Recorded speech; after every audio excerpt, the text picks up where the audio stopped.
Joining me now for a closer look at what's playing itself out in that market scene is Odwa Magwentshu from Trive Investments SA. Odwa, always a pleasure and a happy Monday to you. Thanks for having me. Happy Monday to you too.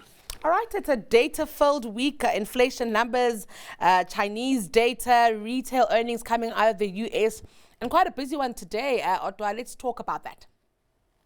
Yes, I mean, it's definitely going to be a busy week. All eyes on CPI coming out this week. And I mean, the market expectation has been on the favor of lower CPI numbers. Unfortunately, we are now seeing commodities taking a hit, as you said in your introduction, where we are seeing now resources counters not performing today. I must also ask you, Odwa, this really, I might call a swing forward and a swing back for what we're seeing in our resources counters. You can have a good 3, 4, or 5 day rally, and then it all is back in the red. I'm just trying to figure out what are markets doing with resources right now? What thoughts are dominating investors there? Resource-wise, I mean, it's if you look at your PGMs, for example, it's what's happening in China. We're seeing better than expected data, seeing potential growth in that economy. So we're seeing a lot of people now, flood into the PGMs, or hopefully the PGMs might start to come back. If we're looking at gold, it's mainly a safe haven play with all the geopolitics happening, especially in the Middle East, with the tensions there rising. So we are seeing a lot of people now looking to put their wealth into gold. And we also saw in China, we saw an increase in gold bar purchases there as well by consumers, which is also then playing to the trying to find a safe haven for the wealth. Let's also then touch on what we're seeing coming out of the JSE today, quite a busy one. One that impressed me, the new kid on the block, We Buy Cars. I think they're at 26% gains.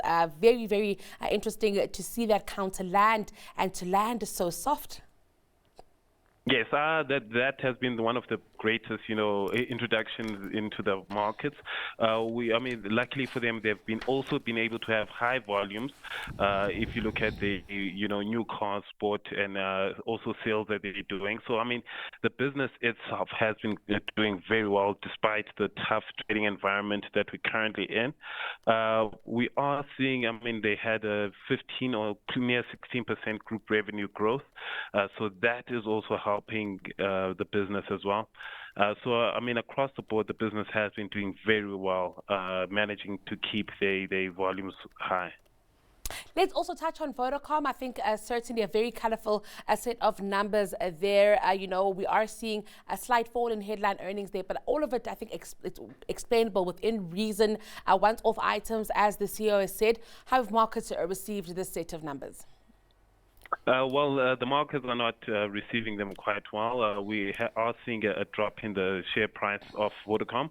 However, as you said, a lot of these issues are once off. And they have also added, the Egypt business, which has, given them a positive start with these results. So in terms of Egypt and the once-off issues, they are managing to get nice revenues or nice returns on those investments.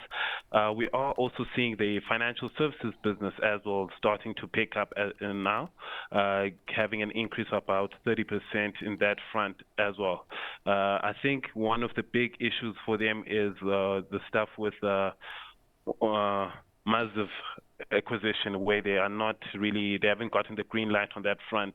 I think that's going to unlock a lot of value for the business, and the unfortunate please call me situation that they're having is what's also, might be giving the investors a negative side to the stock. Also touching on Calgro M3 there, they're also key metrics is up in the green there. I think they do two very interesting things, of course, affordable housing, but also memorial parks, and both businesses seem to be moving in a positive direction. 100%. I think the business, given what's happening in the economy, it's quite impressive that they are showing some growth, especially in the retail property or retail property development space, and that's showing great growth at 26%. They increased in gross profit margin, or 26% is their current gross profit margin that they're having, which is a very strong gross profit margin, which is looking very good for the business. We are also seeing potential 18 billion rand from the Bankerveld district city.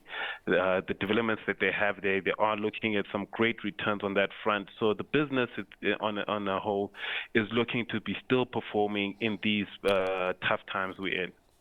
An observation made from today's set of numbers, Odwa, just looking at We Buy Cars as well as Calgro M3, both of these, speaking, I think, to consumer trends that are very maybe important and emerging, might even be at the helm of what we might call a defensive strategy at this time.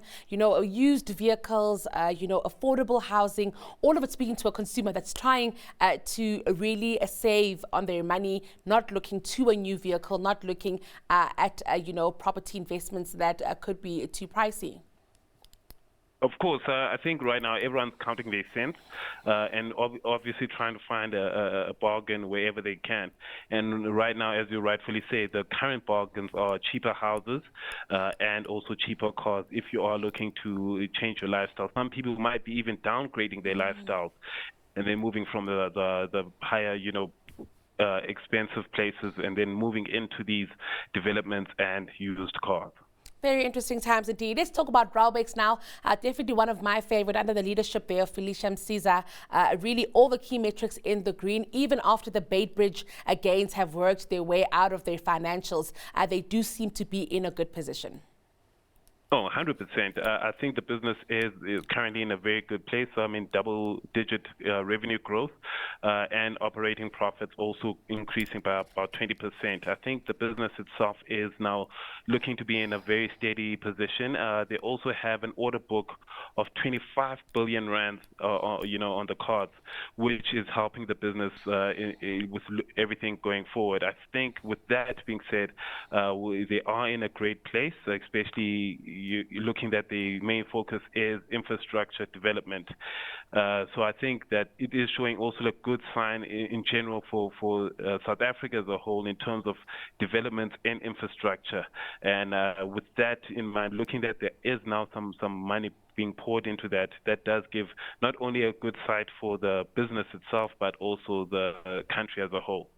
We'll be watching that one very carefully. Odwa, keen to get your stock pick this afternoon. Which counter are you loving? I am definitely liking UBS. I think they are doing very well, given the purchase or taking back or buying out Credit Suisse, and they have had their first positive quarter in the past 2 quarters, so showing a great turnaround in terms of absorbing that business. Well, an absolute pleasure having you with us this afternoon. Odwa, have a fantastic week further. That was your midday markets update with Trive Investments. So Odwa Magwentshu.